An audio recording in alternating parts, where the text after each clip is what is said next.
I'll just have a brief introduction before opening the session over here. I welcome you all for an expert talk on science of meditation. The human mind has always been in search of peace and happiness.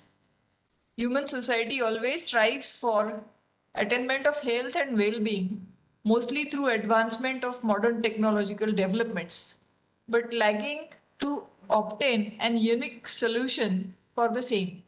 To ponder upon these issues, the Institute Innovation Council has organized an expert talk on the science of meditation.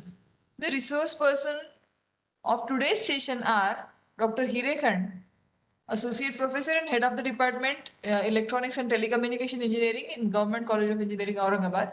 He is deeply interested in meditation research as the title of his research thesis was the effect of meditation on EEG. The second expert for today's session is Dr. Sangram Zondre. He is MD. He is the famous pediatrician in Nanded and Marathwada region. He has served as the faculty at Government Medical College, Nanded. Apart from offering the health and care facility, he is keen in providing research-based techniques for everlasting peace and happiness to the society. He has conducted and coordinated multiple workshops on happy life and meditation, positive parenting, pleasant adolescence, and meditation. The concept of happy village has been implemented by him in 13 villages in Maharashtra, where the practice of focused attention meditation has brought upon positive results. So, on behalf of IIC, I welcome you, sir, and welcome participants also. Thank you so much for your presence over here. Now I request Dr. Hirekhand sir to start his session. Yes, madam. Sir, please start recording before that. Yeah, yes. I will share my screen. Yes.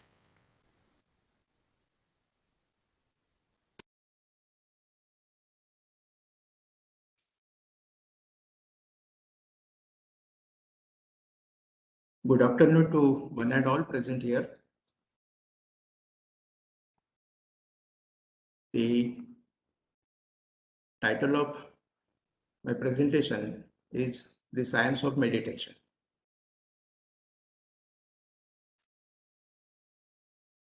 Actually, the title of presentation is similar to that of a famous book. The book is authored by Daniel Goleman and Richard Davidson. During my research work, I had certain literature review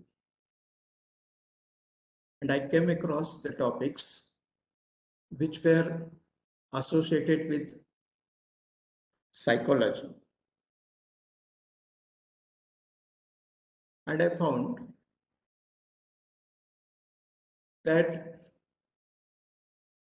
some of the authors are continuing experimentation on meditation signals. The experimentation include the EEG experimentation, the MRI techniques, and these authors who are the famous neuroscientists,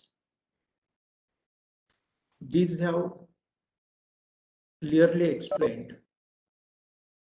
the findings in their book. So, taking inspiration from their work, this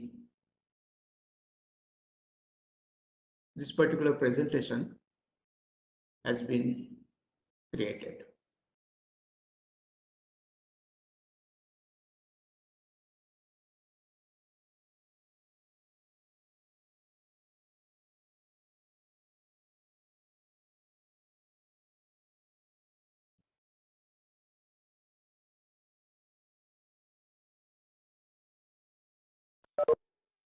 This has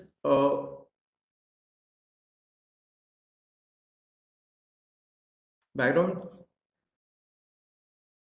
observed from the World Happiness Report, which is published yearly by United Nations. The World Happiness Report is the computation of the happiness index based on some of the parameters listed here, which are the life evaluation, positive effect, and negative effect.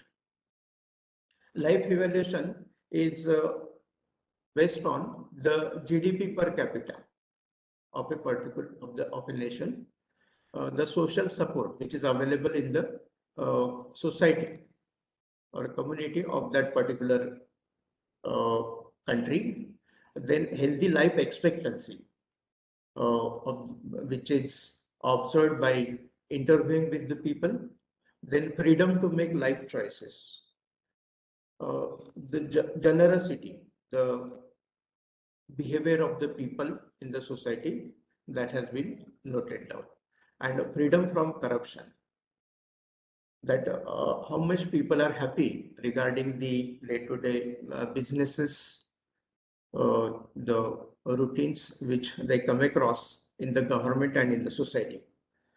So these are the 6 factors which were included under life evaluation, and the positive effect, it's based on the average frequency of happiness, the laughter and enjoyment per day. Negative effect is based on the average frequency of worry and sadness and anger per day. So these are the 3 criteria based on which the happiness has got defined by the United Nations World Happiness Report. So we find that the position of the country has descended from 133rd position to 136th position from 2018 to 2022 in the world rankings. So this was a part of concern in general, where the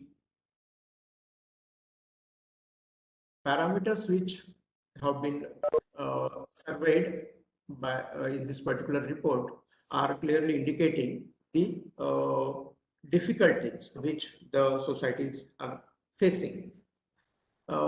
Here, mental illness is said to be one of the main causes of unhappiness in the world.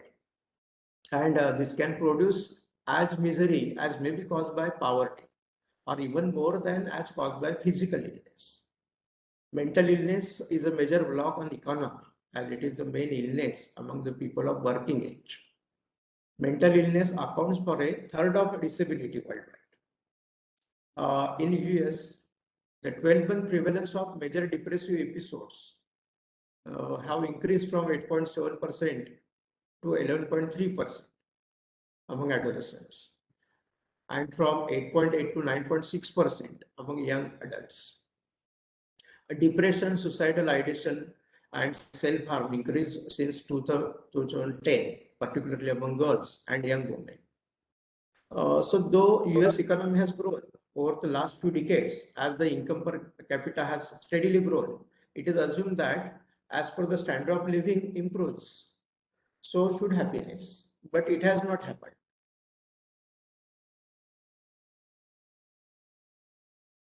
Mental health can be improved through preventive medicine. This is all the part of the World Happiness Report. Measures to strengthen social support, system for vulnerable groups, it's possible. Steps to combat addictions can be taken. The programs for positive psychology and wellness at schools, workplaces, and in community can help individuals to change their behavior, overcome addictions, and pursue life strategies such as meditation to bolster personal well-being and well-being of family, friends, and community. According to neuroscience, the addiction is the weakening of executive control. The dysregulation of insular cortex hijacks the prefrontal cortex functions that would otherwise resist the short-term temptations. The key to overcoming addiction is to strengthen prefrontal cortex to play a crucial role in long-term planning, complex decision-making, inhibition of impulses driven by the mesolimbic system, which shall be possible through meditation.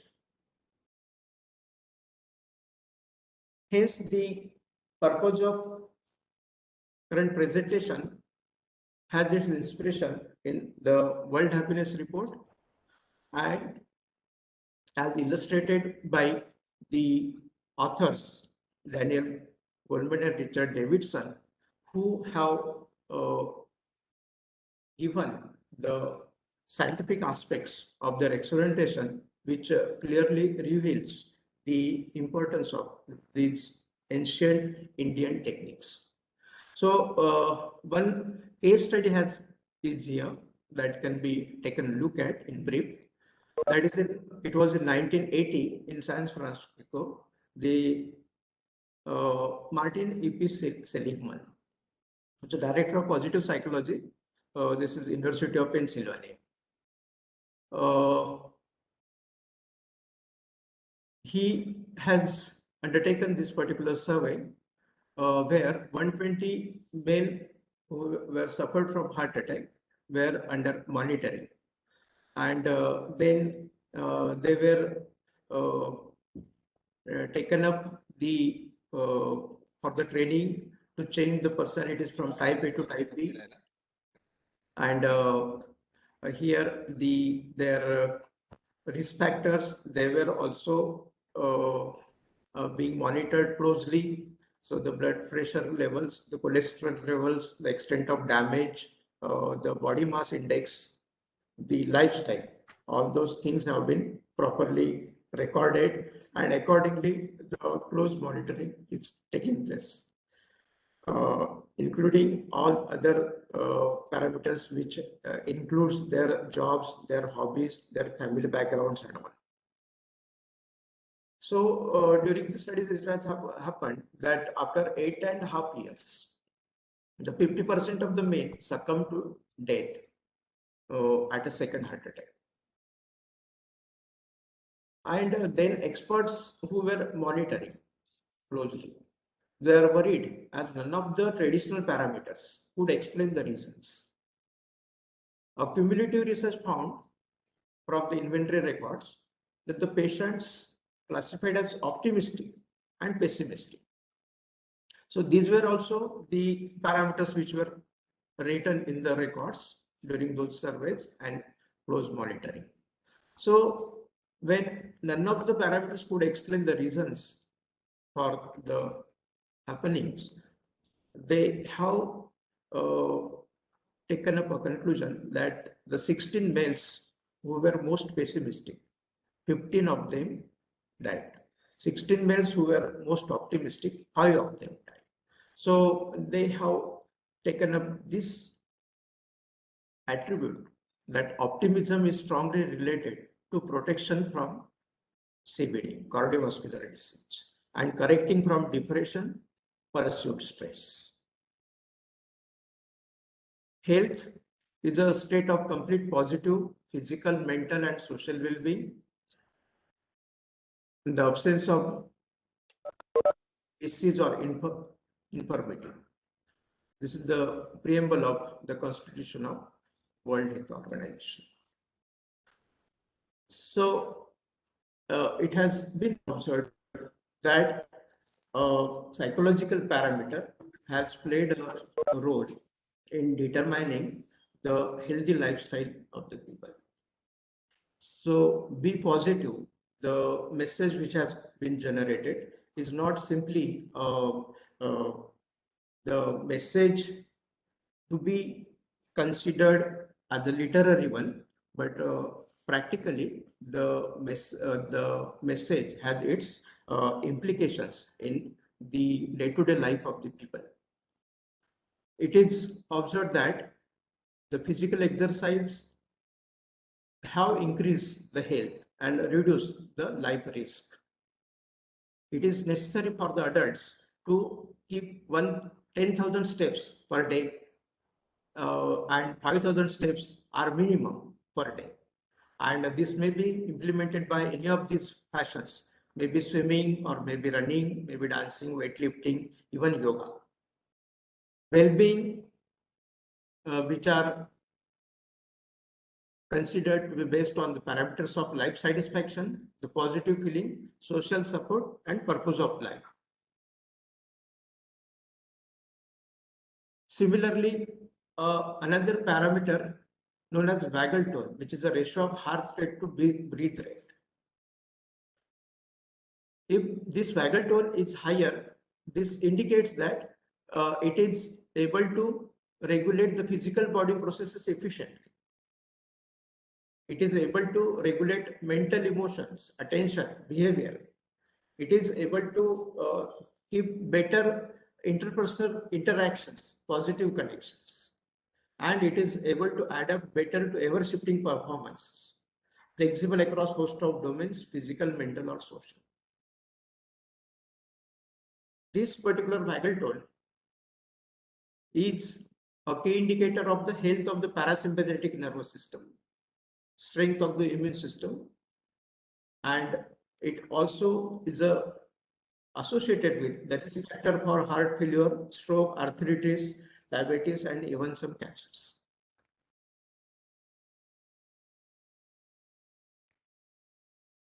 It is found that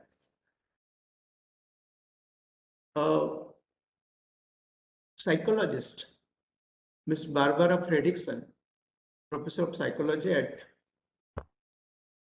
University of North Carolina, Chapel Hills, she has implemented this particular experimentation where she has implemented the loving kindness meditation workshop.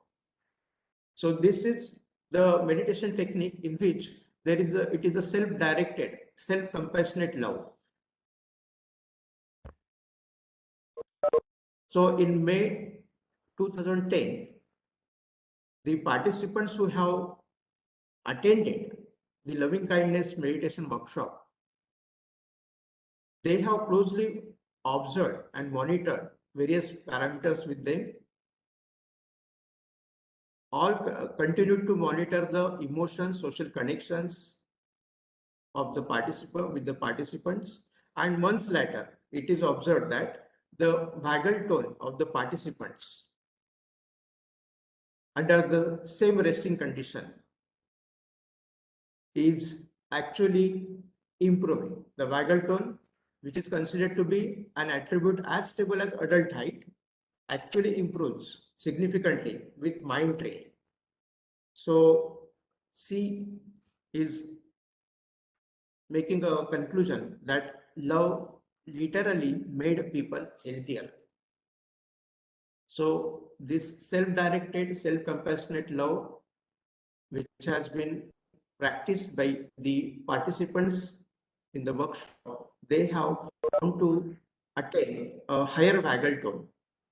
That is the ratio of heart rate to the breathe rate.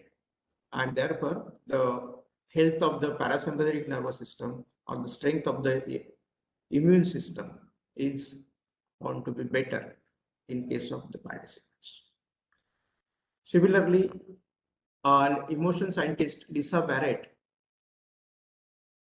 she has found that those who take anger as an emotion showed typical jump in heart rate and blood pressure, and those who debunked anger showed appreciably more muted cardiovascular response.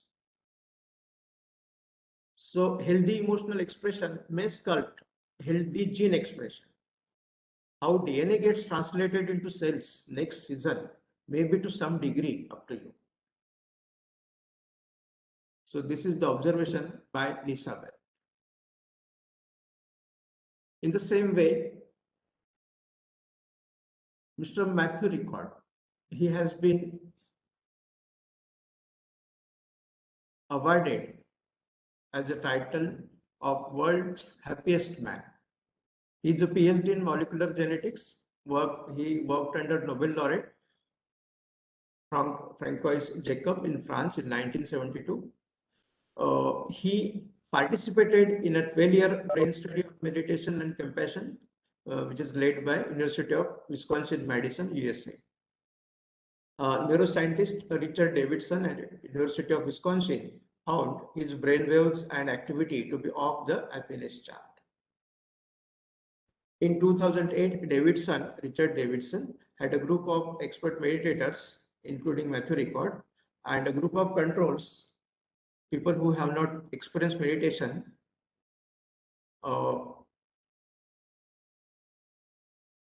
meditated on compassion. He reported in Scientific American. So the experimentation and the results have been reported in the famous US magazine, Scientific American, which includes the Matthew Ricard along with other meditators as well as non-meditators, the controls.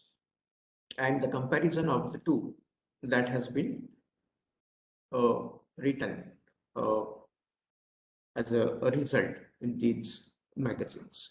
We spoke with the Ricard at the World Economic Forum in Davos, Switzerland last Thursday. He says, this is from the reporters of Scientific American. Feeling happy comes down to being altruistic and benevolent. He also believes the mind can be trained to be happy through meditation.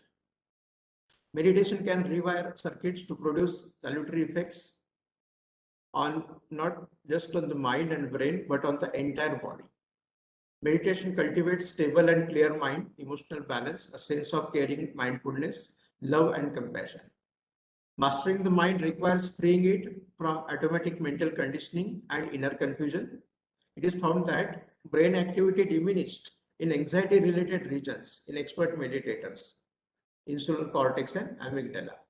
This is the observation by Matthew Ricard in the mind of the meditator in the Scientific American magazine in the issue November 2014.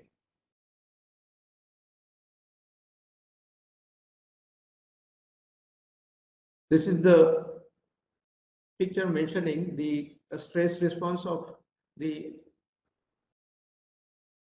human body. This is collectively the hypothalamus, the pituitary gland and adrenal glands, which make up the HPA axis. That is hypothalamus, pituitary and adrenal. This constitutes the HPA axis, and this plays a pivotal role in dealing with the stress. The hypothalamus strains a chemical messenger, corticotropin releasing factor or CRF to the nearby pituitary gland.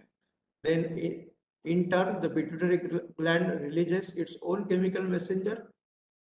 This is adrenocorticotropic hormone, ACTH, into the bloodstream. The ACTH travels to the adrenal glands. The third gland in this particular HPA axis, and this which responds by releasing a number of stress hormone into the bloodstream. So any type of fight or flight, this type of situation arises, there is an immediate reaction from the body. So from the human personality, and then accordingly, either there is a decision to fight this particular situation, and so for that particular one, it is required to generate an extra energy to face the requisite situation, and therefore there is a chain of reactions inside the body, and this chemical reactions within the body is making a person able to face the given situation, and therefore this generation of different say energy chemicals in the body that will make the preparation of the person to face the given situation so that he is active. And therefore, the combined effect of these hormones will be that the senses will become sharper, the muscles tighten, the heartbeats may be faster, the blood pressure may be rising, and the breathing quickens, and all of this prepares a person for this particular situation, either the fight or flee in face of the danger. And this is going to develop a stressful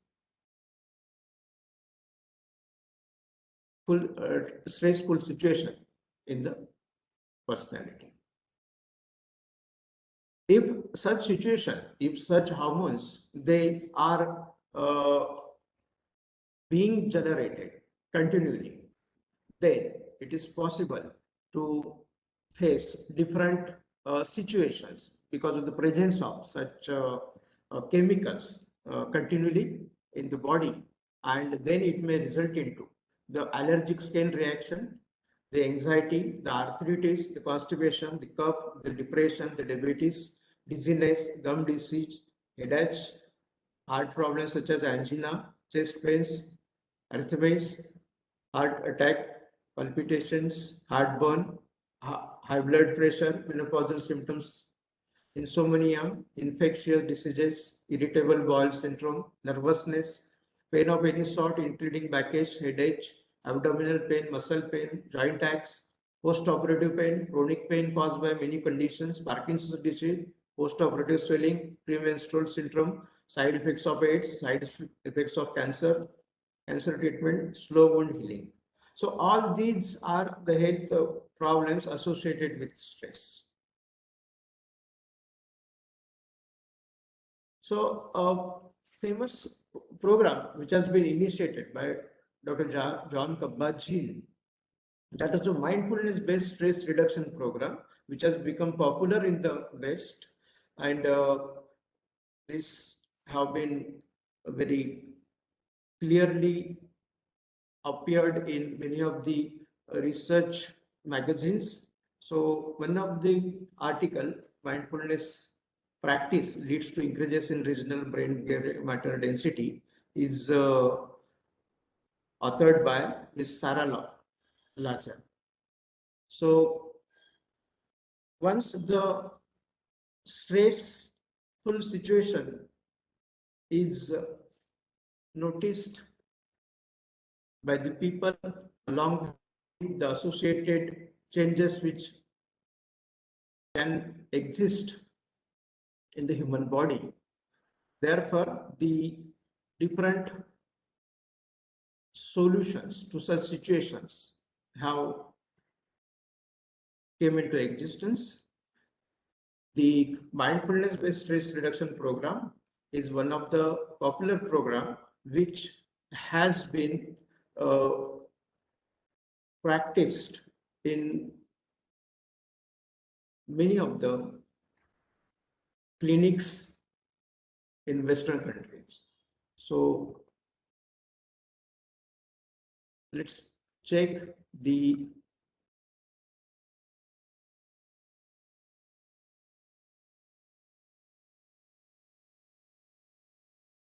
presentation by Sarah Lazar in brief here, who is the author of this particular paper. Promotion, brilliant performance. Promotion guaranteed next year.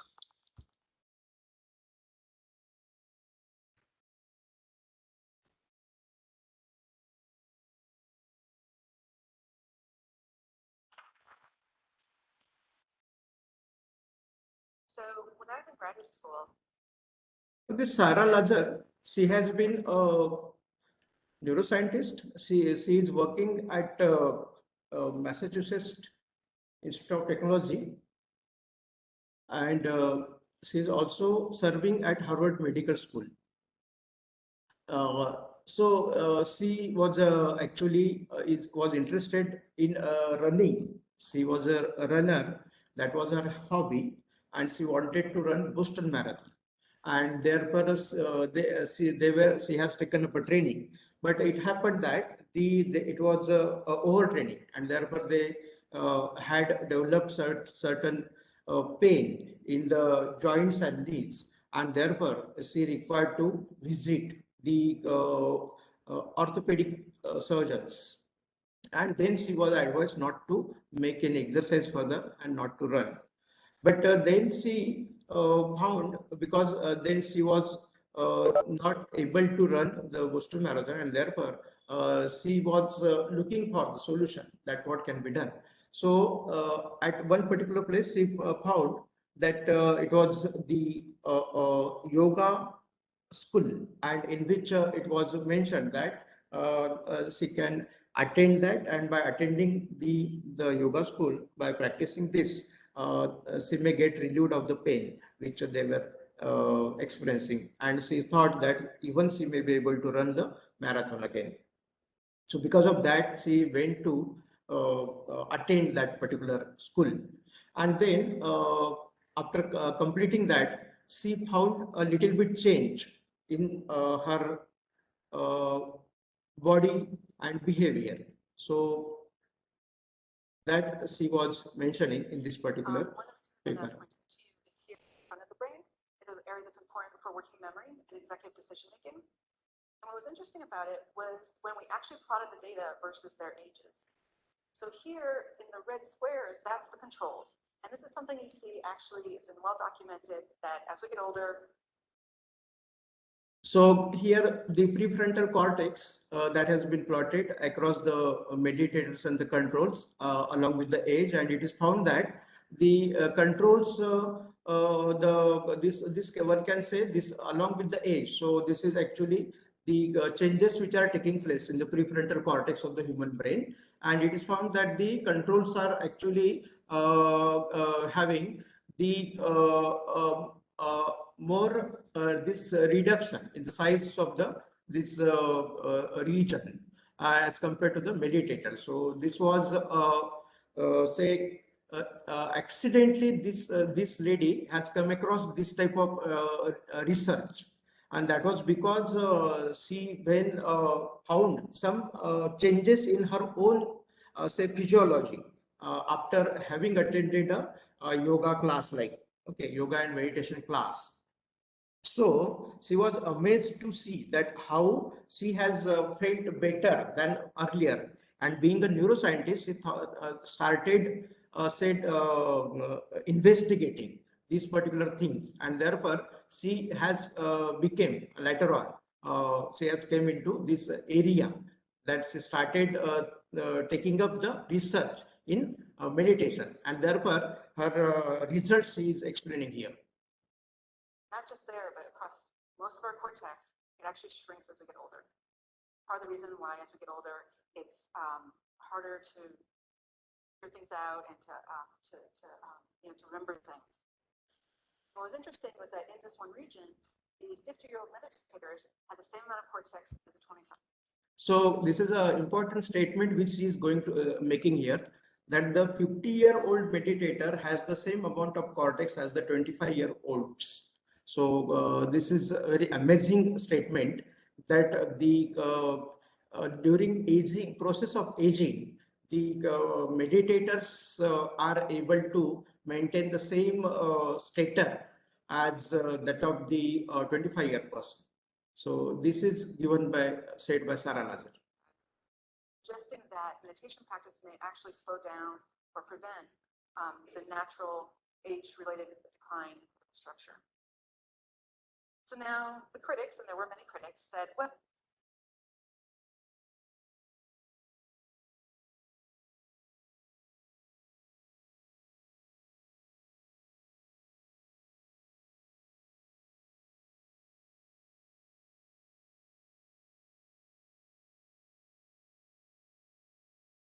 So that was what was mentioned by Ms. Sarah Lazar, this author of the mindfulness practice leads to increases in regional brain gray matter density. So this is the concept which is known as neuroplasticity, that the brain has been considered to be a has to retain these particular things, the changes and the changes which occurs due to meditation, which is a phenomenon which can implement a plastic changes, means true changes in the brain.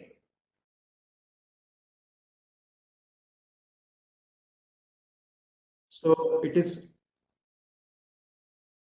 found to decrease stress. Then the reduced symptoms associated with depression, anxiety disorder, pain, insomnia, increase ability to pay attention, and increase quality of life. This particular one that we have just taken a look at. Neuroplasticity, that is the changes which occurs in the brain regions and which can be permanent changes due to the techniques which are the actually mental techniques, but there are changes are physical. So here the changes which have been occurring in the gray matter concentration after the 8 weeks of MBSR, meditation based stress reduction program, that have been shown in that particular research article. These are, say, the different frequencies in the EEG signal. Different frequency ranges are actually associated with a different state of the person. So here it is just to mention that the lowest state is actually in deep sleep, and then the higher than that is associated with drowsiness, and then higher than that alpha is associated with the awakeness, and then higher than that beta is associated with attention, cognition, problem solving. Higher than that is this is rarely present in special situations. This gamma has been observed. So similar things are again mentioned in this particular slide as well. For the awake persons, this is a very high frequency, as was mentioned in the earlier slide, and the lowest one, the very slow frequency, that is associated with the sluggishness, the sleep of the people. So it has been observed that the senior meditators spend more time in slow wave sleep with higher theta alpha power with background delta activity. Then aging is known to reduce the activity of slow wave resonating mechanism, either by actual loss of neurons or by reduced activation of thalamocortical pathways. This particular slide is associated with the sleep of the human being. This is aging alters autonomic flexibility, leading to an overall increase in sympathetic activity along with reduced parasympathetic activity. Reduced parasympathetic activity along with inefficient baroreflex mechanism during REM sleep have been reported to cause unfavorable cardiac events. Aging attenuates melatonin secretion. Meditation practice regulate hypothalamic pituitary adrenal axis. So this was the observation by Jevning and Infant in these two different papers at 2 different years, and thereby cortisol and catecholamine levels. So this is an important observation related to stress. Meditation practice enhance melatonin, serotonin, and non-adrenaline levels. Meditation increases melatonin concentration by slowing its diabetic metabolism or augmenting the synthesis of the pineal gland. The diurnal melatonin levels were found significantly high in Vipassana meditators compared to non-meditators. This was by P. Ravindra. Meditation practice are associated with enhanced frontal midline theta activity originating from anterior cingulate cortex and controls the parasympathetic activity. So this was the observation. The human mind obviously consists of both these activities, parasympathetic, which is actually for the rest and relax, and the sympathetic activity, which is for the just be very much active and fight. So when it comes to fight or flight, then when it is fighting, then it is the sympathetic activity which is taking part, the active role. And when it is rest and relax, fleeing away, so that is a parasympathetic activity. So parasympathetic and sympathetic activity being in opposition to each other.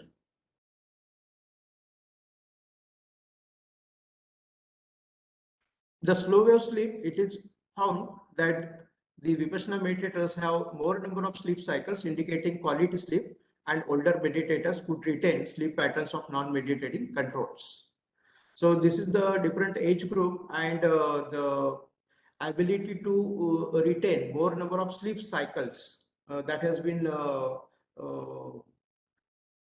observed is that according to the age, the how much is the percentage of retaining the sleep patterns,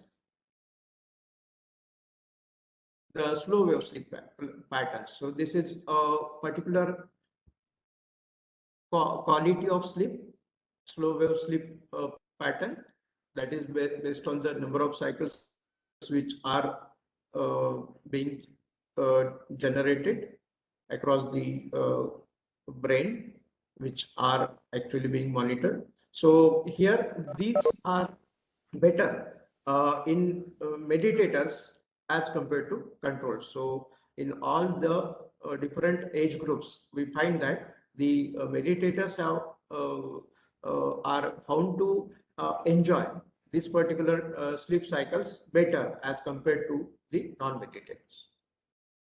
So here are some observations about this mindfulness-based meditation technique.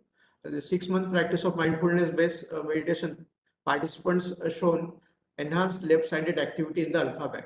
So left-sided activity is actually associated with the parasympathetic activity, so which is actually related to the rest and relax, this nature of the human being, human mind, where it is found that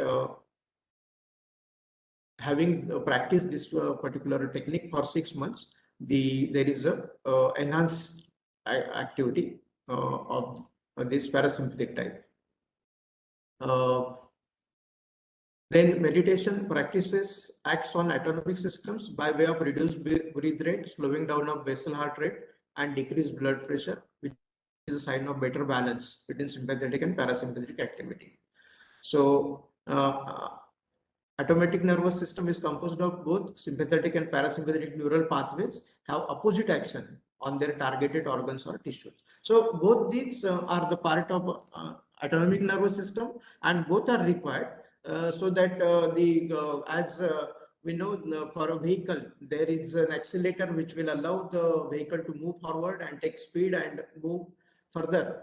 At the same time, it has to have a braking system also, where that braking can be applied and the vehicle will be stopping at the required point and required destination, etc. So both these together will be maintaining the working of a particular vehicle. So in the same fashion, the human mind and body, this will consist of, this is autonomic nervous system, where the parasympathetic will be always for rest and relaxing, and the sympathetic will be always for taking some very instant reaction, and that's like suppose a fight and flight. So this is for fight, the sympathetic will come into picture, and if it is for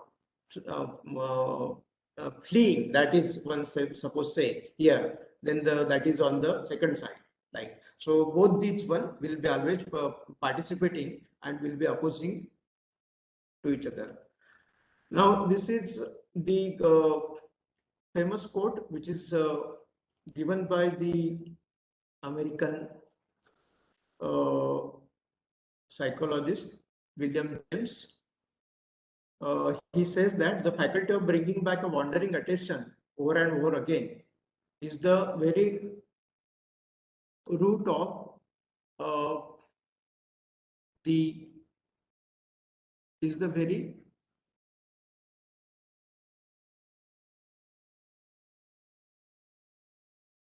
root of judgment, character, and will. And education which should improve this faculty would be the education par excellence. So this was a quote given by the author William James, the principal of psychology in this book in 1890. So that was his thought. Now here in this particular slide, where this result has been given by this author Antonio Lutz, and his title of the paper is Mental Training Enhances Attention Stability, Neural and Behavioral Evidence. This was in October 2009. So here, these are the changes which have been observed after the 3 months intensive meditation retreat under focused attention meditation. So here, this was ERD. This is blocking of alpha and beta brain rhythms by stimulus processing. So this ART is indicating that it is an increased cellular excitability in thalamocortical systems during information processing. So if it is higher ERD, then this indicates that there are more efforts needed in performing that task, and or the task is difficult, or the age is advanced, or the IQ is low. So these are the say inferences which are normally considered if higher ERD is involved for a particular processing. And then it has been found by them that if the 3 months training in focused attention meditation has been implemented, then there has been a greater activation in the attention processing regions, that is the superior frontal sulcus, infraparietal junction, and there it has been found that it enhances the attentional stability, and then this reduces the task efforts, and it amplifies the phase consistency of brain response to task-related sensory inputs. So it is found that intensive mental training was associated with the reduction in ERD or beta oscillatory activity. So the first part of the slide indicates that the normal cause of happening, and then the reasons for that cause. Okay, and then on the second half, it has been seen that if this type of meditation practice have been achieved, then there has been a better attentional stability, and there required reduced task efforts. Means for performing the same task, less effort has been sufficient to complete that particular task. So that was observation after the this intensive retreat has been completed by the participant. So this indicates that the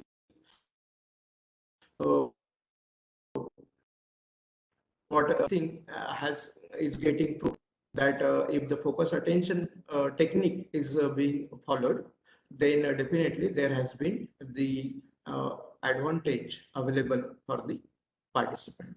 Similarly, another one is P300 components. P3 component, as it is known as in short, this is an indicator of individual differences in learning and memory recall, and are associated with the level of intelligence, the speed of information processing, the executive functions, the stimulus change detection. So these are the different attributes which are associated with the P3 component of a particular happening. So the amplitude of this particular component, or the latency at which this particular signal arises, so that is a latency. So amplitude is said to be larger in high ability group than the low ability group at both central and parietal side in the brain, and P3 latency is shorter for high ability group at PZ. So these are the attributes associated with this particular signal. So P300 is a 300 millisecond, and actually at 300 millisecond, any particular input, the stimulus, for the first 300 milliseconds, actually it is out of consciousness rather. And then when it comes to the signal, okay, the stimulus, when it reaches the hypothalamus, okay, at hypothalamus, it is at this 300 millisecond point. Earlier to that, it is at different regions within the brain. Okay, and then it is just say, one can say, out of awareness. It is a pre-processing, one can say. Okay, so at 300 millisecond, it comes to what we can say under awareness. Okay, a consciousness. Okay, so that particular component, this is indicative of these particular attributes, that the level of intelligence, the speed of information processing, executive function, and stimulus change detection. So they have taken up a conclusion that if this is larger, then it is a high ability group. Okay, they have actually grouped the participants across the two categories, high ability and low ability, and they observed that the P3 amplitude is larger, that is a high ability group. Okay, and wherever the latency is shorter, then it is a high ability group at that PZ point. Okay, so based on that, actually this is getting a differentiation regarding the say abilities of the human minds. Okay, so this becomes one can say now the lower statement, P3 amplitude might be used as a supporting factor in standard psychometric tests to assess an individual's learning and memory recall ability, particularly in educational institutes. So this is the statement of the author, Hafiz Amin. This has been made in this title, P300 correlates with learning and memory abilities and fluid intelligence. In the Journal of Neuroengineering and Rehabilitation in September 2015. This is a Malaysian say author. It's a regular IEEE author, and it's obviously a collaborator also. Means myself and my guide, he has been a regular collaborator, Mr. Peets.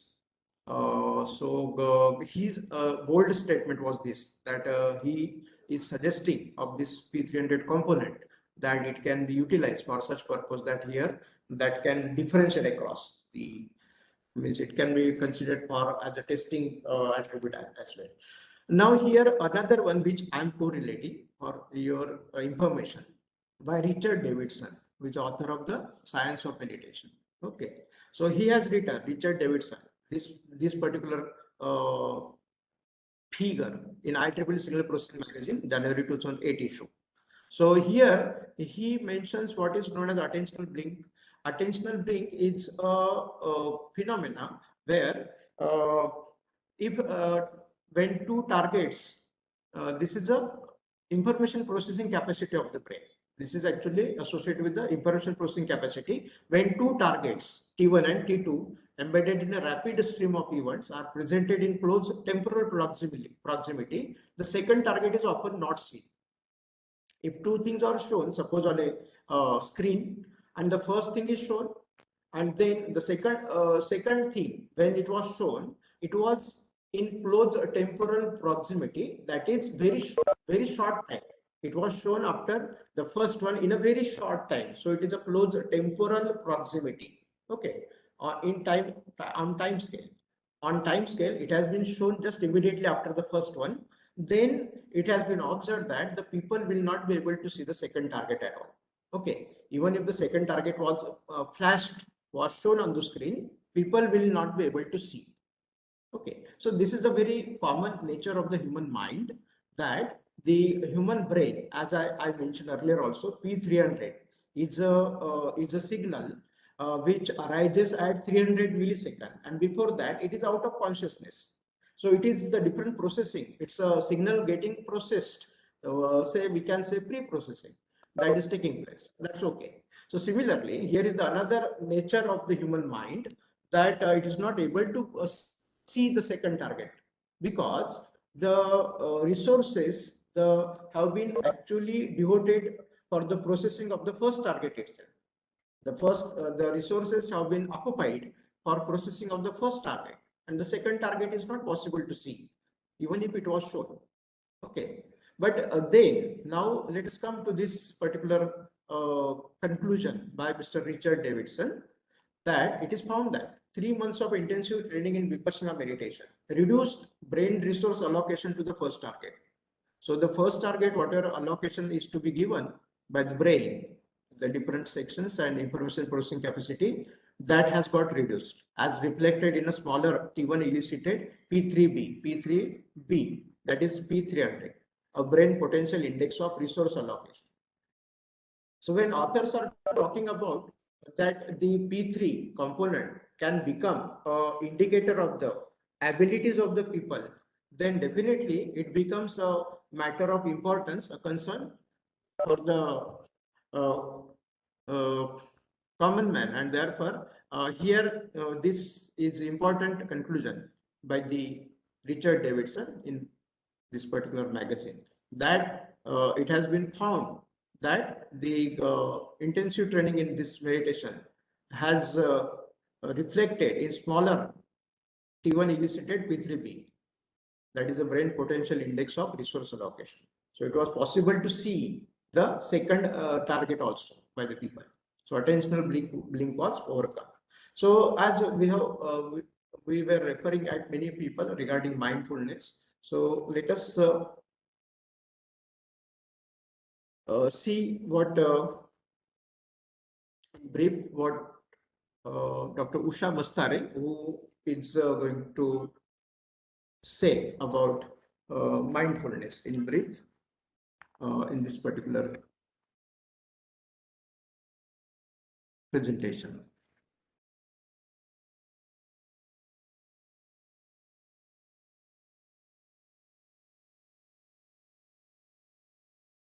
So Dr. Usha Bastare is a founder of Yogakshema Rehabilitation Center. She is talking here at IIT Kanpur. Yogakshema Rehabilitation and Wellness Center has been a resident of USA for the past 3 decades. She completed her BSc with a gold medal and rank, MSc with a rank from Bangalore University, and obtained her PhD from Mysore University in the year 1981.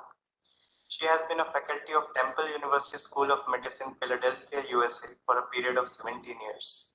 Post her career at the Temple University, she also essayed the role of Clinical Research Project Coordinator at the Center for Parkinson's Disease and Movement Disorders, Pennsylvania Hospital, Philadelphia. She has published over 70 research papers and abstracts in reputed journals and contributed to 5 books used for continuing medical education course. She was academic research advisor for MDs, postdoctoral fellows, PhD and master students, and has been trained in hospice care for the terminally ill. In India, she has worked with Deenbandhu Children's Home, Chamaraj Nagar, and continues to work with Swami Vivekananda Memorial Hospital and various other institutions ranging from social to educational. Dr. Bastare conducts support group meetings for various sections of the society.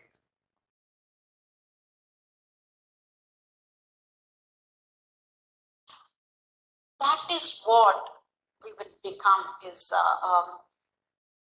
again giving a neuroscientific way of saying what Swamiji has already said. And coming to the second aspect of the tools that we are going to use for neurosculpting, which is for mind management, is mindfulness. And many times mindfulness is again your overused term these days for everything. Just use it. But let us try and understand mindfulness in a simplest of simple manner to be able to help us to implement. So what is mindfulness? As soon as we say mindfulness, there are 3 aspects that are involved.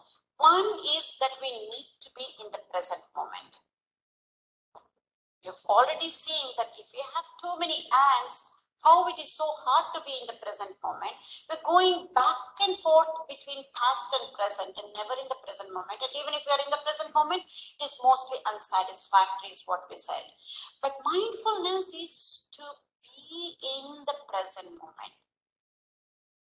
Not going to the past or worrying about the future, but being in the here and now now and here, but in a particular way, in the most conscious manner and paying attention in a particular way in the present moment is what is being mindful.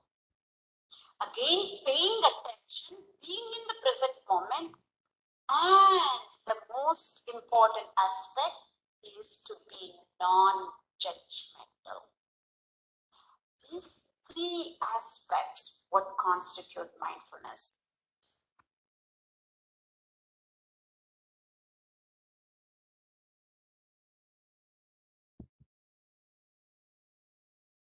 Yes, this was Dr. Usha Vastare, who was mentioning about mindfulness.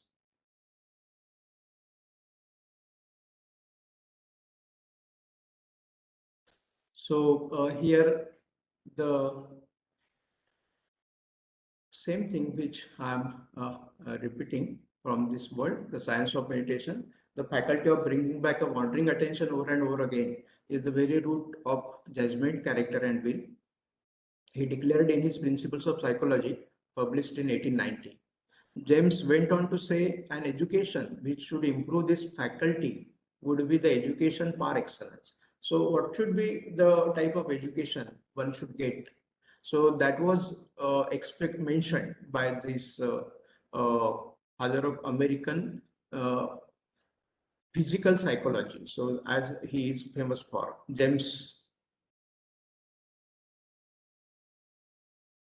William James. So he is mentioning about this. After that bold claim, he backtracked it a bit, adding, but it is easier to define this idea than to give a practical direction for bringing it about. Ritchie had read Richard Davidson, this is the author of this book, has read this passage before he went to India and after his transformative moments at the Goenka retreat. Those words flashed back in his mind with an electric charge. This was a seminal moment, an intellectual pivot point for Ritchie. He has the gut sense that he had found the most excellent education James sought, meditation. Whatever specific form it takes, most every kind of meditation entails retraining attention. So what was expected by William James, that the faculty of bringing back a wandering attention over and over again is the very root of judgment, character, and will. So this was like say experienced or realized Richard Davidson, the author of this particular book, when he actually came to India and attended in India the meditation retreat. So this he has recorded this particular book. So this mentions the importance of the techniques, which are the ancient techniques in India. During my research work, I completed some of the experiments in which the conclusions were that the parameters like detrended fluctuation analysis where this it's carried out for the E distance, and the parameter has been utilized by the authors, and it is found that the this particular one, which was even available by the in the regular transactions as well, and where the postulate was that the EEG recordings have been considered during the injections of anesthesia to the patients, and then they have monitored this type of parameters and found that there has been increase particular parameter throughout the recording of the signals. And therefore there was the proposal from my side, and that if the person undertakes meditation work, meditation practice, then this parameter has to get reduced in its numbers, and that has been correctly observed at the end of this experimentation, which has been published by the various uh, papers. Here it is, this is a book chapter in Springer. This is another paper in Inter Science, and this is uh, uh, proceeding of an international conference. So this was in brief that the implementation of the meditation practices have given us the result to overcome the stress which has formulated within the person, and has developed the improvement in the parasympathetic activities, and have got incorporated the better health and harmony within the human brain. So here I would like to conclude with this particular conclusion that meditation enhances the human health and happiness. Thank you.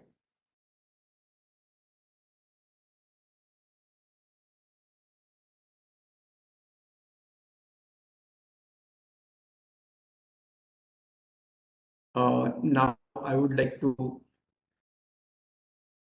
invite Dr.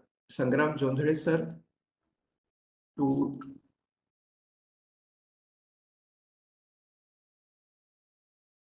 speak on this occasion. Dr. Sangram Jondhare sir, who is a popular pediatrician, and he, along with his regular medical responsibilities as a doctor, he is actively associated with the people for giving them meditation practice, and then he's also associated with the research aspects of this activity. So as the people who are undertaking meditation with him, so he is also guiding the researchers so as to implement the scientific parameters which can be observed at meditators, so that scientific view of the advantages of meditation is being established. So I would request Dr. Sangram Jondhare sir to guide at this occasion.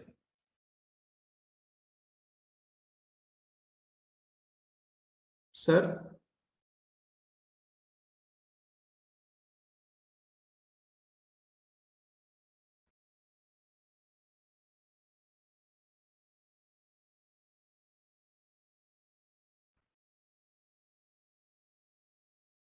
I will check with his mic whether it is getting unmute or not.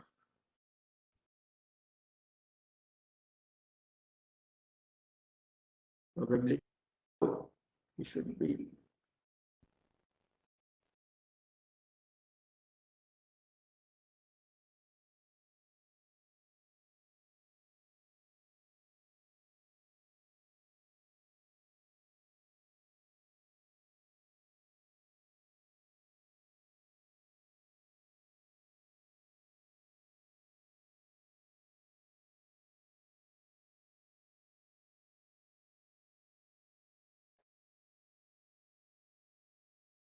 एक minute सरांचा phone.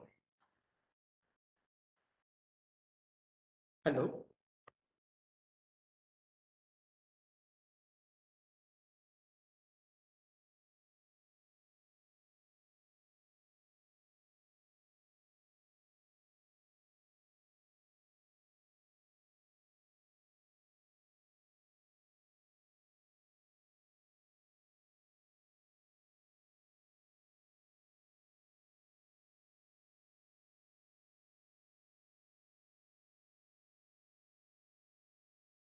Okay, okay.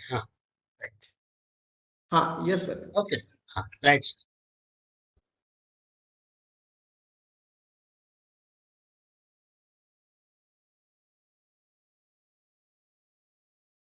Hello. Sir.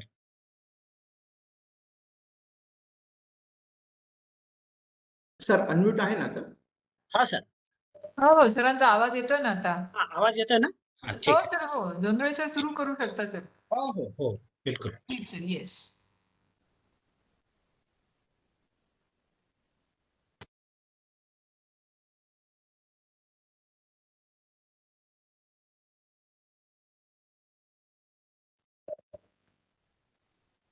Sir तुम्हाला काही screen share करायची आहे का? नाही. Okay. हा ठीक आहे sir. I'm very much Sir. thankful to. Am I audible? हो सर, हो. I'm very much thankful to Dr. Hirekhan sir and all the faculties of Government Engineering College, Aurangabad, or very nicely he has explained the science of meditation. As you know, meditation is art and science. We have to learn both. We have to understand both art as well as science. For the meditation which I am going to talk is a Vipassana meditation. So this Vipassana meditation, you might have heard. What is a Vipassana? Vipassana is to see the things as they are.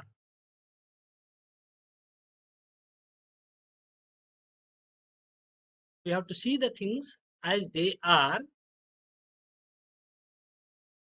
But unfortunately, we can't see. Vipassana means to see. See the things in objective way.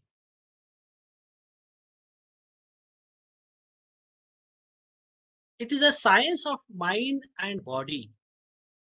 How mind influences body and how body influences mind at very subtle level.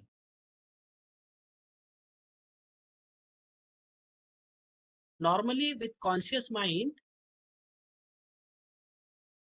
we do not understand what interaction is going at subtler level, at body and mind junction. So body sensation, there are three types of body sensations: pleasant, unpleasant, and neutral. So sensation is the junction of mind and matter. So at the junction of mind and matter, that is at the level of sensation, body sensation, two roads start.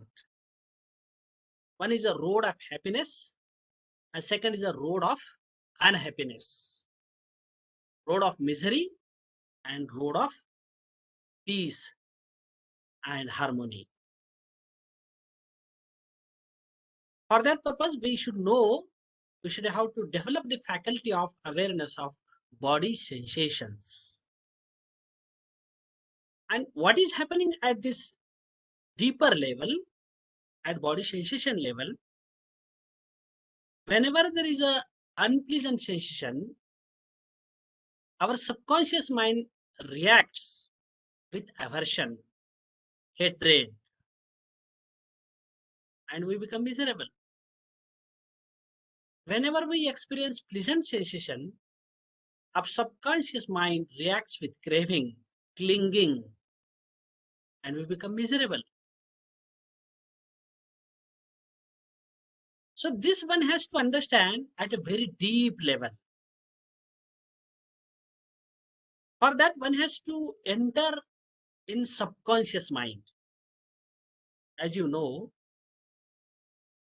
modern science says that conscious mind is only 10%. and 90% is unconscious mind. The key of happiness lies in subconscious, unconscious mind. Just now I mentioned, there is a continuous reaction going on at the body sensation level, continuously craving aversion, craving aversion, craving aversion. And our conscious mind doesn't understand, doesn't know what is happening deep inside.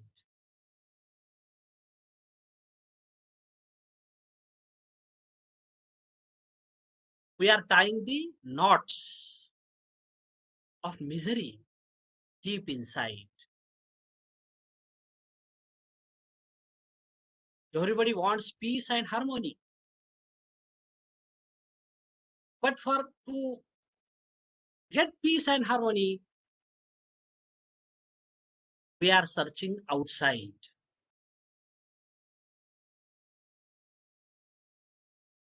By searching outside, we do not get peace and harmony, real peace and real harmony. We get sensory pleasures. With sensory pleasures, and we label it as a happiness, true happiness. For our saints, sages, and enlightened persons, they mention in scriptures that to find out real peace, real harmony, real happiness, you have to make a journey within. Unless you make a journey within, you cannot find real peace.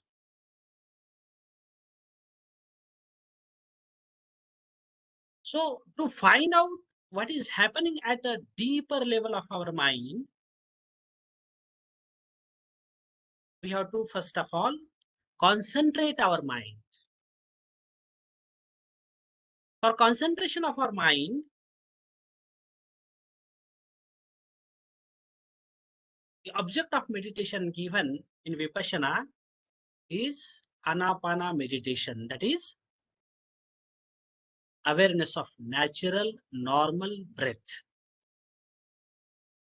Breath as it is a natural breath. If it is a fast, it is a fast. You should not make it slow. If it is slow, it is slow. Don't make it fast.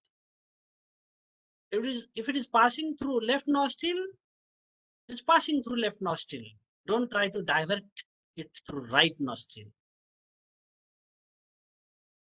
So likewise, you have to observe natural breath, normal breath, pure breath. What is a pure breath? So this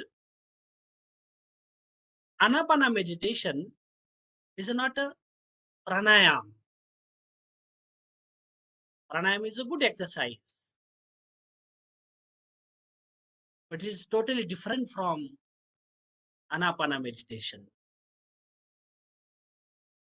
In pure breath, you should not attach any word, any mantra, any form,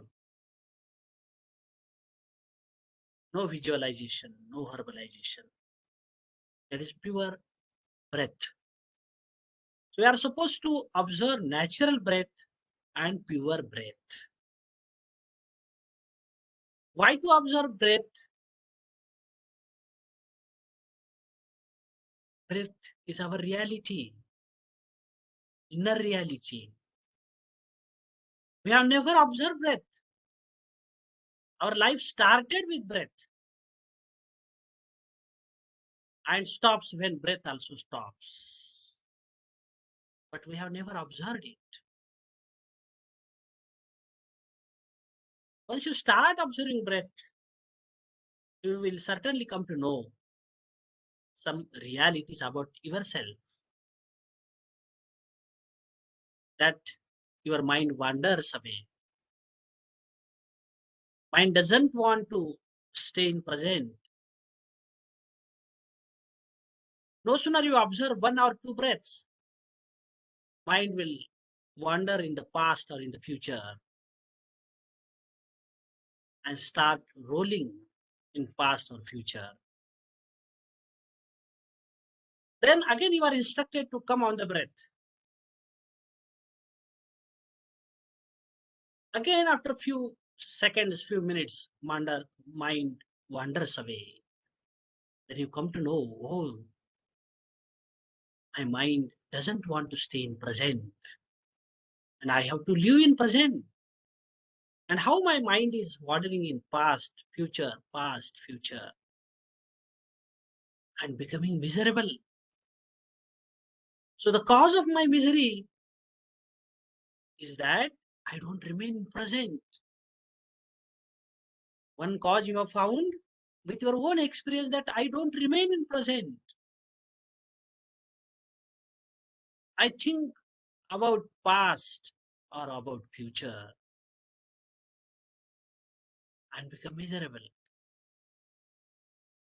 So you learn how to live in present. Then again, once you start observing your breath, you will come to know whenever there is any anger, any fear arises in the mind, your respiration becomes abnormal, breath becomes abnormal, respiratory rate increases. And when you start observing again, you are not changing your respiration. Oh, it is a now hard breathing. Let me observe it is hard breathing. And in my mind, anger has arisen. Okay, anger, fear has arisen, and my breath has changed. You are observing the natural breath. It is a hard breathing. You are observing. Observing, your respiratory rate becomes normal breath. And your anger calms down. Your fear passes away. Then you come to know, oh, see how my breath is related to my mental defilements. So, mind and breath both are interlinked. No defilement, your breath becomes subtler, and subtler. Any defilement arises, your breath becomes grosser, grossest, hardest. So it is very closely linked to mind. The breath is the pool, the link joining conscious and unconscious mind. The bridge joining conscious and unconscious mind. Once you have started observing breath, you will start exploring your unconscious mind also, what is going. Subtlest reality will experience. And once you have reached up to certain level of concentration, then on fourth day, you are taught Vipassana meditation, about which I have given little or brief introduction. So now let us practice this Anapana meditation, which is the first step of Vipassana meditation. And let us see, do we get peace and harmony, little bit peace and harmony?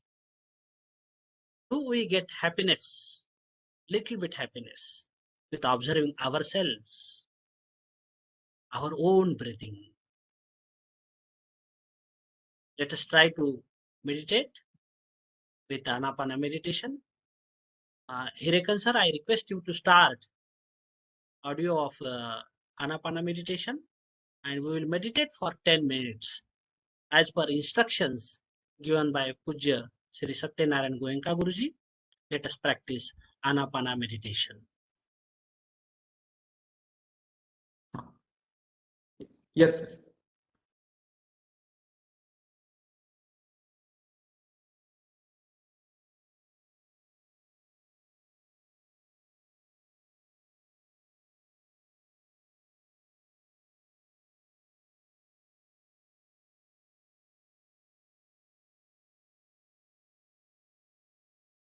Now let us pray Prana for about 10 minutes. Dhyana Prana. Sit comfortably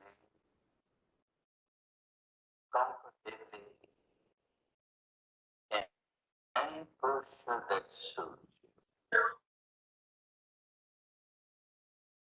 Keep your head and your neck straight. Keep your eyes gently closed. The way spectacles should take of this meditation period. Sound is not clear, sir.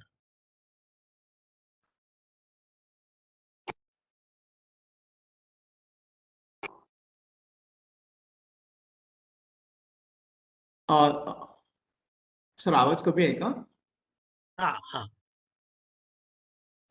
Briefly, I will tell them wherever. Sir आवाज कमी आहे? हा sir, आवाज अस्पष्ट यायलाय. हिंदी एक मधलं परत लावा. प्ले करतो 1-2 मिनिटं. हिंदी मधलं लावून बघा. परत प्ले करतो सर. हा.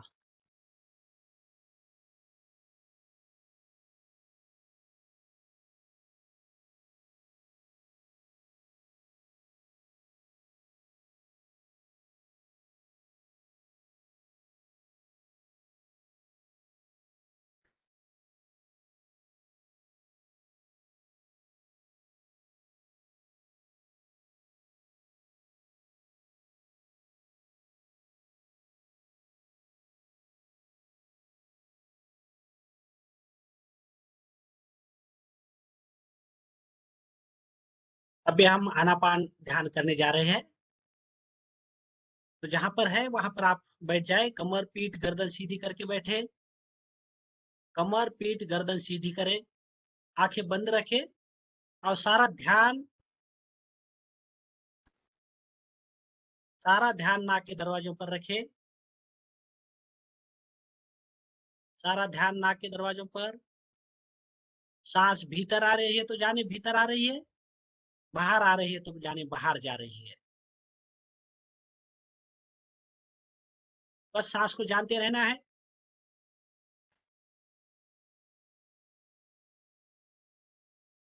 जैसी है वैसी है, सांस को जानते रहे. For about 10 minutes. Dhyana Prana. Sit comfortably in any posture that suits you. Keep your head and your neck straight. Keep your eyes gently closed. Those who wear spectacles should take off their spectacles during meditation period.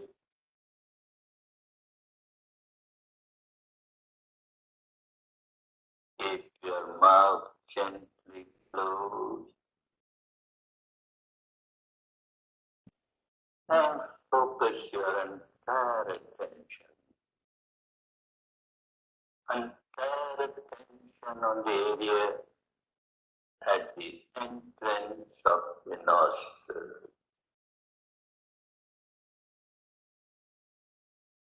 The area at the entrance of the nostril. Remain aware of every breath coming in, every breath going out.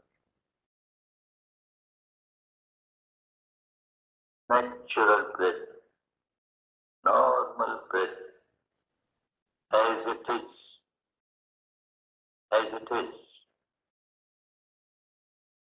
If it is long, it is long. If it is short, it is short. Passing to left nostril. Passing to right nostril. Or through both the nostrils. Just remain aware, do nothing.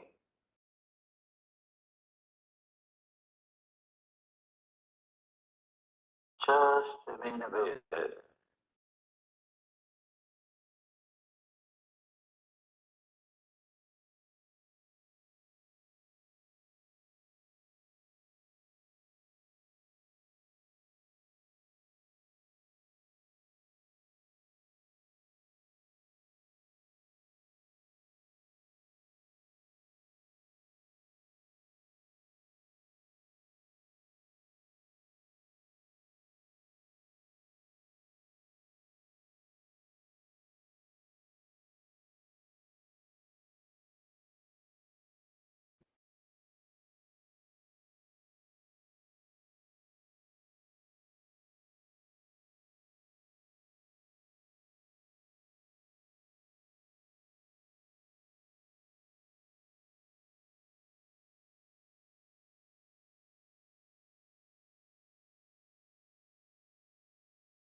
Continue to observe your breath. Alert.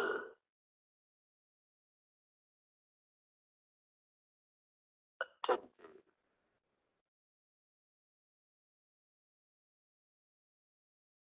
Vigilant.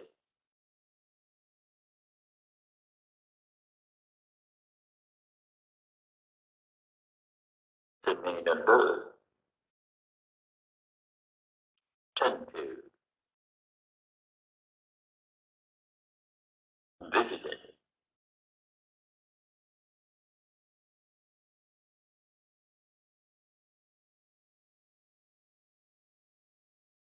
Constantly aware of the breath. The incoming breath. The outgoing breath. Incoming breath. Outgoing breath.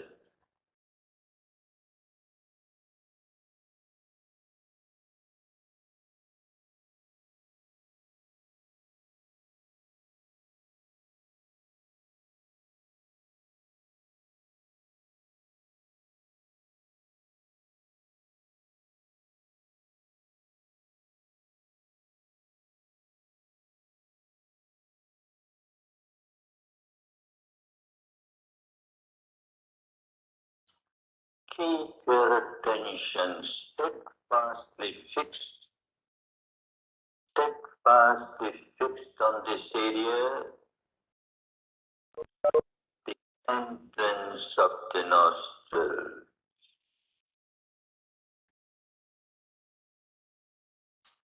Like a gatekeeper, like a watchman, aware of every breath, entering the nostril, aware of every breath, moving out of the nostril.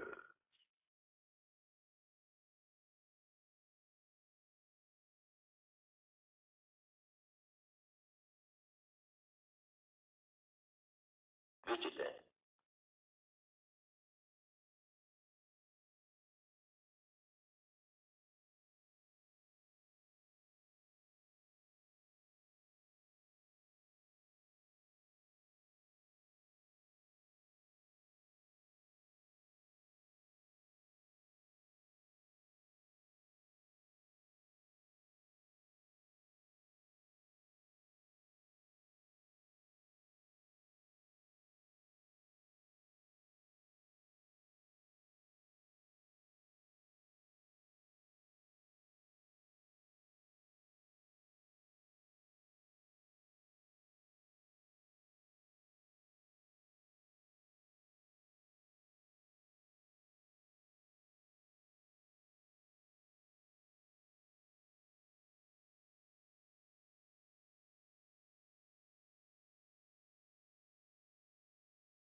incoming breath,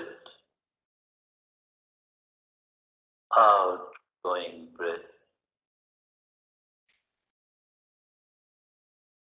natural breath, pure breath, nothing but breath.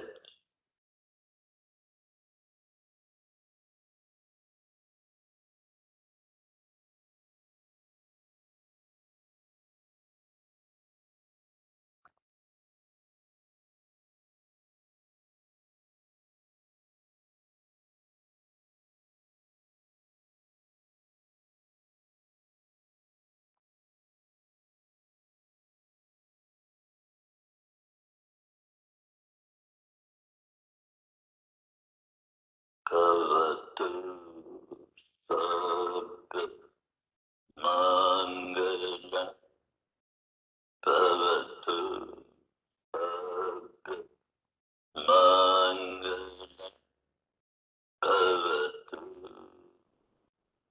Sabha Mangala.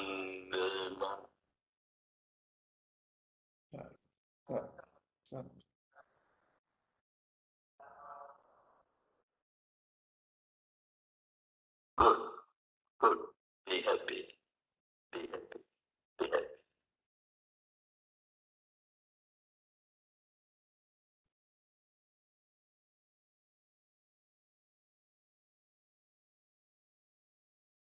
Very good.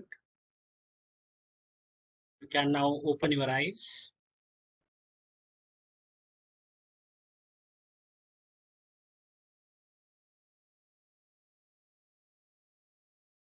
How do you feel now?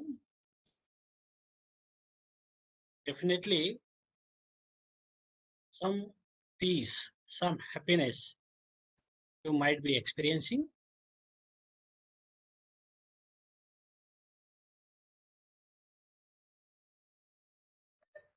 So this practice of 10 minutes, morning and evening,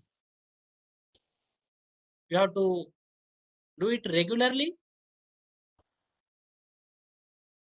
What you have done, you have just observed your breath, natural breath, normal breath, and pure breath. You try to remain in present. Mind was wandering, but you still try to remain in present. And you observed your respiration objectively, the breath as it is. And you have found peace and harmony. So to experience more peace, more harmony, you must practice it morning, evening, 10 minutes. And to go deeper, to learn Vipassana meditation, you will have to attend 10 days Vipassana meditation course. Here, how to observe our body sensations objectively. That technique is taught. So here you cannot practice it. That has to be practiced in meditation campus of the course is of 10 days.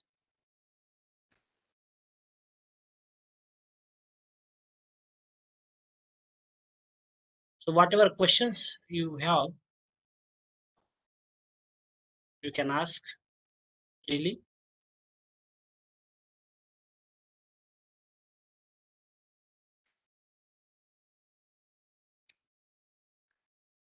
Sir, good afternoon. Sir, I would like to welcome Sri Baburao Kasture sir. He has also joined the meeting, and he is a retired customs commissioner, and he is also senior assistant teacher of Vipassana, associated with the Dhammajanta International Vipassana Meditation Center at Aurangabad. Welcome, sir. Kasture sir, welcome. Yes, thank you very much. Thank you very much, sir. Welcome. If any question is here, associated with the Anapana meditation technique or Vipassana meditation technique, you may please ask.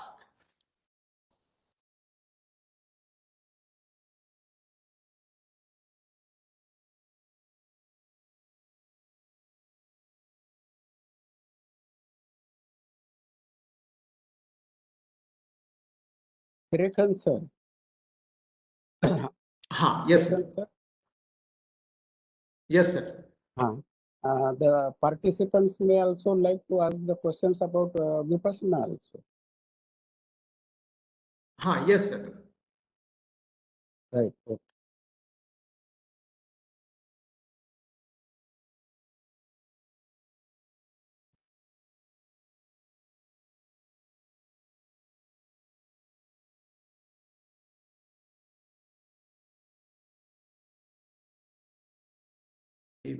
Any question associated with Anapana meditation technique, which in the Western culture is being referred as a focused attention meditation.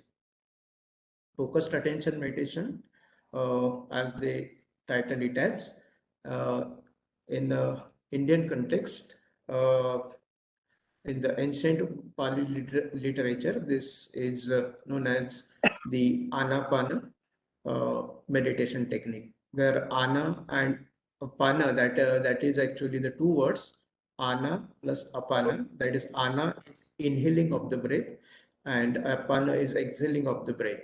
So anapana is the inhaling exhaling of the breath, and anapana sati, that is to be conscious of, to be aware of, to be alert about the incoming and outgoing breath.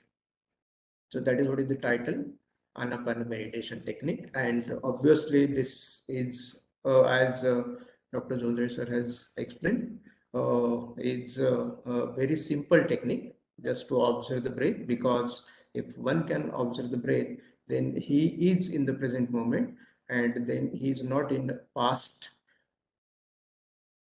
moment or in the future moment. And that is what is the say art of living, like which will take up human mind from these known parameters towards the uh, real happiness and contentment.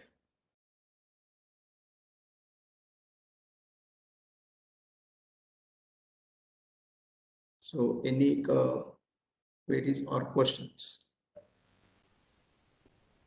You can type the questions in chat window also.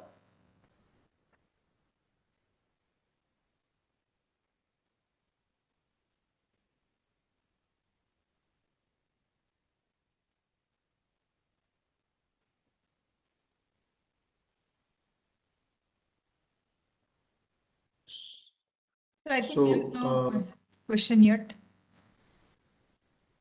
Hello?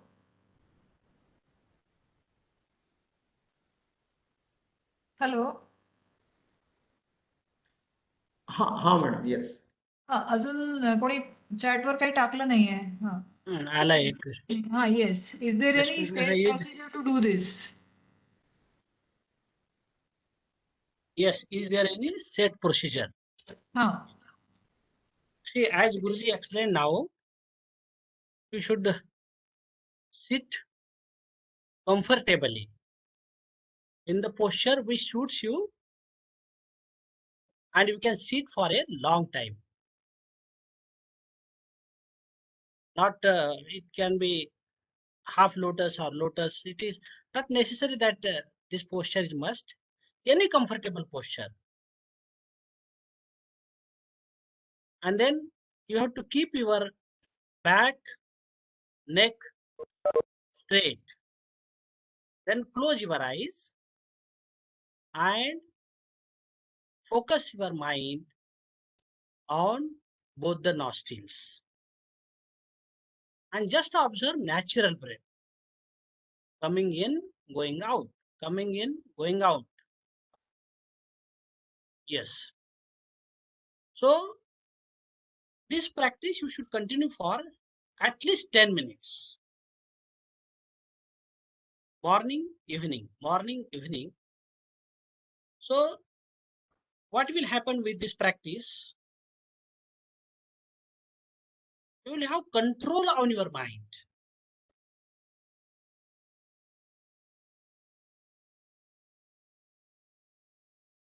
Why do people have misconduct?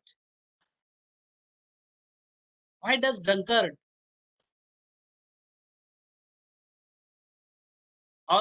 or gambler cannot abstain from drinking or abstain from gambling? Why? Because his mind is not under his control. So how to master the mind? Unless you control or master your mind, you cannot have the proper conduct. We speak lie because we don't have control over mind. We get anger because we don't have control over our mind. So how to control your mind? So controlling your mind, mastering your mind, the first object of meditation is your normal breath, natural breath. So observing natural breath, you will come to know it is difficult, but still you are training your mind. Remain in present, remain in present. Wandering the past, wandering the future, but still you bring it towards your object of meditation, that is the respiration. So practicing this for 1 month, 2 months, you will have a little bit mastery over your mind, and your breath becomes your friend, your close friend. Now breath is there with us since birth till death, but we have not made it our close friend. With this Anapana meditation, your breath becomes your real friend. How? Whenever there is any defilement in the mind, any defilement, craving, aversion, hatred, ill will, animosity, passion, any defilement in the mind, two changes they occur at body level. One change is at gross level and second is at subtle level. So the gross level change is a respiration. Your respiration becomes abnormal, becomes hard, it becomes fast, irregular. This is a gross change. So your respiration will intimate you. Your respiration will inform you. Oh, my friend, see, something has happened in your mind. I have become irregular. I have become fast. This information is given by your respiration. Normally, we are not aware of the respiration. Normally, we are not aware of our anger, hatred, ill will, animosity, jealousy. We are not aware. Isn't it? We get angry, we abuse somebody else, and then we start repenting. Oh, I should not have abused that person. I should not have insulted that person. It is afterthought. And that will not help.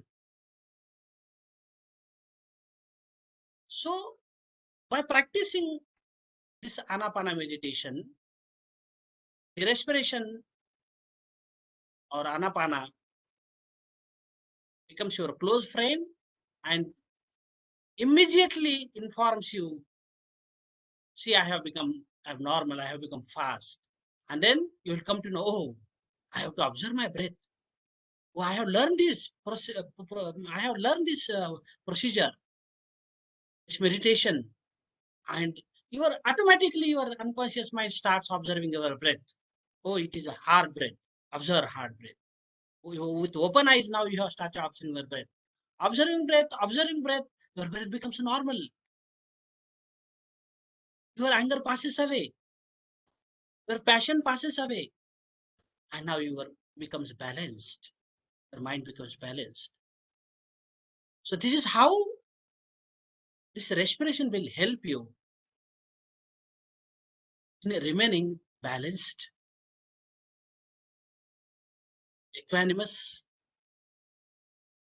happy, and peaceful state. The another change I told you, it is a subtle level. Once you are done Vipassana meditation, that subtle change also you will come to know. I told you that gross level, respiration has changed its normal order. At subtler level, there are body sensations. Whenever there is anger, you know, there may be palpitation. There may be some trembling. There may be sweating, perspiration. So this subtle level sensation, body, your subconscious mind, unconscious mind is feeling those sensations, but it's reacting blindly. Its habit pattern is to react blindly. Whenever there is an unpleasant sensation, your subconscious mind reacts with aversion, and your aversion multiplies. Your aversion multiplies at mental level. Your body sensation, unpleasant sensation increases. Again, your anger increases. And when that anger increases, then at vocal level, you will abuse somebody else. You will insult somebody else. And then at physical level, you may beat somebody else. Isn't it? So, the origin of anger, if you could catch origin of anger, anger is arising from body sensations at subconscious, unconscious level. Isn't it? So, if you understand that I am angry now, at conscious level, if you understand, by that time, many thousands of times, reaction of anger has occurred at subconscious level. Many crores of times. So, starting point, as initially I told you, the starting point of anger is body sensation. Once you are aware of your respiration, after aware of your 1 or 2 breath, with open eyes you can observe your body sensations objectively. And once you start observing objectively your body sensations, you will come to know, oh, these sensations are impermanent, arising, passing, arising, passing.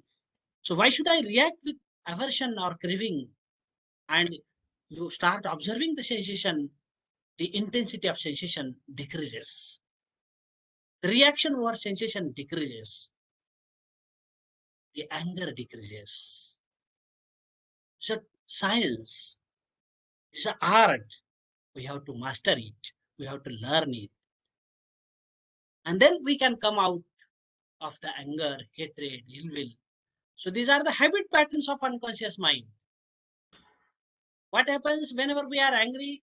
We divert our mind somewhere else. Some external objects.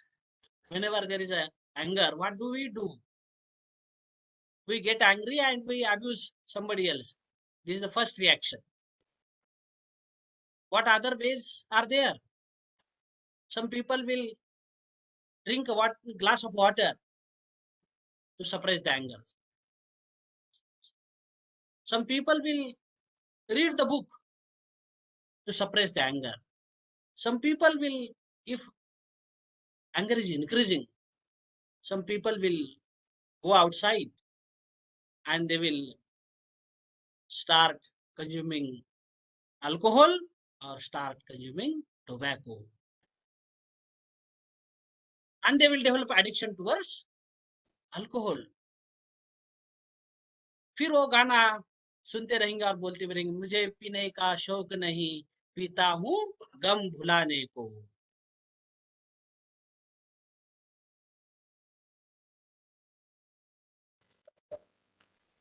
So whatever is happening at subconscious level, we have not understood, we have not gone at the subconscious level. So at conscious level, we are trying to divert our mind. So running away from the reality is not the solution to the problem. So you have to face the problem, and facing the problem is accept there is anger and accept my respiratory rate has increased. Observe it, accept it. Observe body sensations objectively. Oh, there are unpleasant body sensations in my body. Observe them objectively. You will come out of the problem. is a wonderful solution. So this Vipassana, rediscovered by Gautama the Buddha 2500 years back, was really a super scientist. How mind and matter interaction is going on at deeper level, he found out that, and he gave the wonderful solution to come out of all the problems, all the miseries of life. So I request you to give a trial of 10 days, attend 10 days course, and then you will really understand at very deeper level, and definitely will come out of all the miseries, all the problems, all the mental defilements, and experience real peace and harmony. Yes, sir. Thank you so much. Really wonderful to listen to you, sir. Both, I mean, Hirakan sir, we are very much thankful to you that your passion through your research. When passion and research coincides, what happens is what you have shared with us. It's nice to listen to you. And Jondhare sir, we are very much thankful for you that you shared a good experience of yours, as well as you have asked us to, you have guided us to go through your, I forget that keyword. It's what we do the sadhana. So that's wonderful experience for all of us. And we are very much thankful for you, both of you, for delivering such a good session. So I would like to conclude the session by this thing. Hirakan sir, will it be okay? Thank you so much for participants also. And we, under the umbrella of IIC, we'll be having many different types of such activities. So appeal and thanks to faculty members who have participated and who will be participating hence onwards also. And again, I'm thankful to both the experts of today's session. Thank you so much. Thank you, madam. Thank Yeah. you, all of you.